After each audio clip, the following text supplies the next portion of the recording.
In this video, you'll explore the different ways to update WordPress plugins and themes, how you can be notified of plugin and theme update availability, and some quick fixes in case something's not working after an update.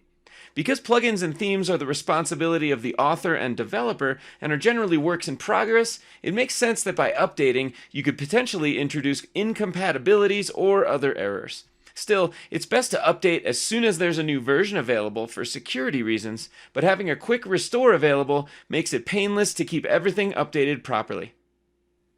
The first thing I'll do, and suggest that you do also, is go back into our WordPress dashboard at the Fireweed photography or our local installation or the server installation that we had been working on before. Here I am on the Welcome to WordPress 4.6 page after doing an update of the WordPress core files from the last video. I can still see that I have 14 updates available. If I roll over this arrow here, it says 10 plugin updates, 4 theme updates. Now, as I said before, plugin updates can be very important, especially for security reasons. You should get a notification on your dashboard here, and sometimes via email if you're monitoring security for your websites in other ways. We'll talk about monitoring security for multiple websites for yours and client sites in a future video, but for now, let's talk about updating plugins and the different ways that you can do so. First, let's talk about updating plugins individually. If you roll over the plugins area and just click installed plugins, that'll show you all your plugins, and you can see via a color indication which plugins are due for an update. You can see there's a yellow and orange indicator here under each of the plugins that are due for an update, whether they're active or not on the website. The first thing I'll do is just go down to one of the plugins I have that's due for an update. And if you click here under Details, it'll open a modal window where you can look at what's been updated in the latest version. So this plugin version 5.49 for all-in-one WP migration has been tested up to 4.6. So now that I have version 4.6 installed of WordPress, I can go ahead and feel comfortable updating this plugin. So I can update just this plugin by going over here and clicking Update Now. You'll see that it'll show an updating, rotating set of arrows, and when it's finished, it'll give me a success message. I often like going in and updating plugins one at a time like this because I can go back and check the functionality of the site after updating each plugin, especially those that I suspect might have a functionality error or a conflict when I make my update. For now, that was just a backups and migrations plugin, and so I'm not too worried about it. Now, if I update the code snippets plugin, for example, I just hit Update Now and let it update. If I have any code active on my website, I can go and check the functionality of that code right away and make sure, as I refresh the web page, that everything that I have custom coded is working well. Now, what if I update a plugin and it breaks the website, or even worse yet, gives me the white screen of death where I can't even get in to my WordPress dashboard? What can you do? And I hope you're thinking, oh, that's easy, Greg. We learned that in a previous chapter, where we broke a website and restored it by renaming the plugin file folder, thereby deactivating a plugin and getting back into the WordPress dashboard to deal with our errors. And that would be correct. So here in my local environment, I don't need to log in via FTP, but I can go into the Windows Explorer and look at my WP content folder and my plugins folder, and I can look at the plugins folders that are there that I can rename and deactivate manually. Try that on your own site. Pause the video now and choose an active plugin that you can deactivate manually by going into the file structure either via FTP, inside of the SiteGround file manager via the cPanel, or using Windows Explorer or the Finder on a Mac. I hope that went well for you. I'm going to choose the all-in-one WP migration plugin just to do my deactivation test because I know it's an activated plugin on this website, and since it's my local development environment, it's easy for me to go in with Windows Explorer and find my file structure. So inside of Windows Explorer, I know that in my local development environment, it's under C:, under the MAMP folder. And if I look under htdocs, I have the live-site which is the one that I'm working on here. You can see in the URL, it's right there. If I open up Windows Explorer one more time, inside WP Content, I have my plugins folder, and there's the all-in-one WP migration folder that contains the plugin files.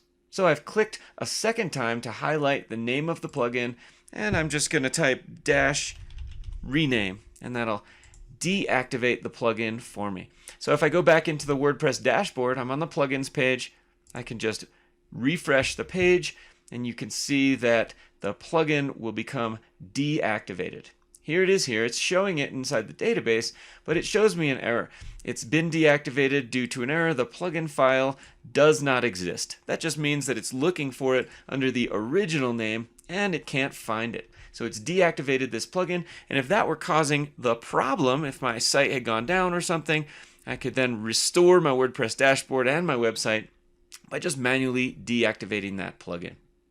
So I'll just quickly go back and reactivate this. Now if I rename it to the original name, and then I go back and refresh the page again, it doesn't automatically reactivate the plugin. You have to do that through the WordPress dashboard, so I can leave that plugin deactivated and try to mitigate the problem if it's the one causing the problem. But I know it wasn't, so I can reactivate it again if I want to. Now, another way to update your plugins is to go under Dashboard to the Updates page, and this shows you all the updates, including WordPress core, plugin files, as well as theme files down at the bottom. So I can see that I have all of these plugins that are scheduled to be updated, and if I want to, I can select them in a group, or I can even click Select All, which will check all the boxes, and I can click Update Plugins. Now this could take a little bit of time depending on how large the plugins are and how fast the server is and how many you have. I'll pause the video now and let the update finish. As you can see, I have a nice complete report after all of my plugin updates and a green line for each of the ones that successfully updated. Hopefully you'll have each of them update successfully for you. You can see that it gives you a report at the top that it is enabling a maintenance mode, and that's basically a white screen with some black copy on the live website that says maintenance mode is in progress, please check back later. And then at the bottom it disabled maintenance mode and all updates have been completed. You can return to the plugins page or return to the WordPress updates page. But sometimes, because this takes a little while, I'd rather do each plugin individually and periodically test the website to make sure that there's no conflicts during the process, instead of doing a super large update all at once. Another issue potentially is that the longer you wait over time, the more plugins need updates and the more chance you have of a conflict between two plugins or between a version of WordPress and the plugin that you're updating. I like to update plugins as often as possible and is convenient. And then in the next video, we'll talk about ways to monitor multiple sites from one dashboard. Like here, the one I use is Manage WP. In any case, let's return to the WordPress updates page and we can look at what's left. Now I can see that I do have the latest version of WordPress. Under plugins, it says that all plugins are up to date, and it shows that I have 4 themes ready for an update. Now let's talk about themes. I have 3 default WordPress themes that came with my WordPress installation originally that are here and that I know I'm not going to be using at all. So instead of clogging up my website and my file structure and database with themes that I don't need, I'll often go ahead and delete these themes when they're ready for an update and they're giving me that little nag message up here or up here. And so what I'll do is go under Appearance and Themes, and unfortunately it still takes a couple of clicks to delete themes that you don't need, but here's how it's done. I'll just go here and click Theme Details, and once it shows me the big details screen, I can click Delete, and I have to confirm that I want to delete that theme. It takes just a couple seconds, And there we go. So I'll go into each of these themes that is not active and that I don't need, and I'll make these 3 clicks per theme just to delete them out of my system. Theme details, delete, and OK. Great, now what's left? We can see under our theme screen that I have the original manual child theme that we created in one of our previous chapters, and we have another child theme that we created using the plugin right here, and that is the active theme. And I have the parent theme called Affinity, which has a new version available. Now here's where updating our themes is important, and it's just good to point out that since we're using a child theme, we don't need to update the child theme because it's not made by anyone else but ourselves. But the parent theme can be updated, and we won't overwrite any of the changes we've made in the child theme code by updating the parent theme. So it's a good idea just to click Update Now, and that'll leave us on the same screen. And when the parent theme gets updated, none of the changes in our child theme get overwritten. Great, I've got a success message right up here at the top.